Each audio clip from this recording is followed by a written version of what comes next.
people in the attic, and the rest of the house, and the people out on the lawn, and the few people that were standing on the other side of the yellow tape, all saying some variation of the phrase "it sounds like it's coming from over there." Problem was, every single person swore they heard it coming from a different direction. Me, I heard it from right above me. No kidding. The first time I heard that little voice say "help me," I looked straight up, right up to the rafters.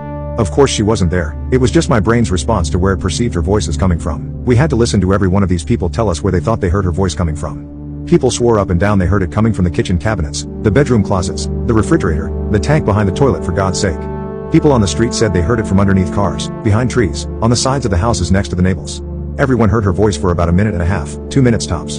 And then it just stopped. About 2 weeks after that day, the wife's sister had a funeral for Jennifer.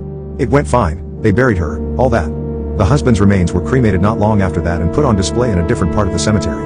I don't remember exactly when it happened, but at some point over the few weeks after he was cremated, someone stole his urn. It was missing for about 6 months, and then one day we get a call, find out a groundskeeper at the cemetery had called in. The wife had been dug up and posed like she was leaning against the grave, just relaxing. She had the urn in her hands, but it was wrapped in skin. Well, they tested it, and it was the husband's skin. They'd pretty well reconstructed the man after he poured out the crate, and he hadn't been missing any skin. And remember I told you his skin was discolored? Well, this skin was perfectly preserved. And inside the urn? With his ashes, there were 3 eyeballs. Only one of them was the husband's. It's been, 22 years. I still hear that girl's voice calling out sometimes. And I don't mean my memory or mind is playing tricks on me. Ask your grandmother, she's heard her. The same 6-year-old voice. And then, I remember it was May 12, 2007. I was going to pick up a pizza for us. I saw that girl.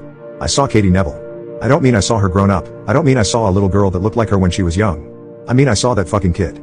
She was standing outside the Walgreens right by our old house, crying. I pulled over and got out of the car, and I started to walk up to her.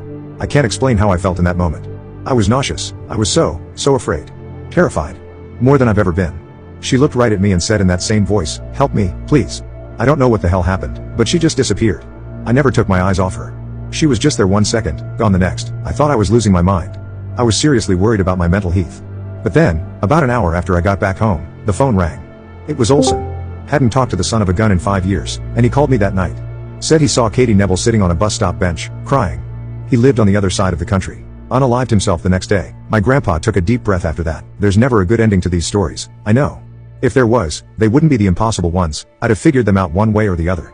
And I know I've told you some others, but that girl's voice still wakes me up in the middle of the night. Sometimes I hear it from downstairs, sometimes from the bathroom. Sometimes I'll be laying on my side, facing away from your grandmother, and it'll sound like it's coming from her mouth. We never found a trace of that girl, nothing. I told you what they do with those cases, the goddamn it. I'm sorry. That's it. That's the worst one.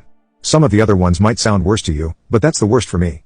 Okay, he told me he didn't want to talk about it anymore, and said now that he told me, he'd never talk about it again.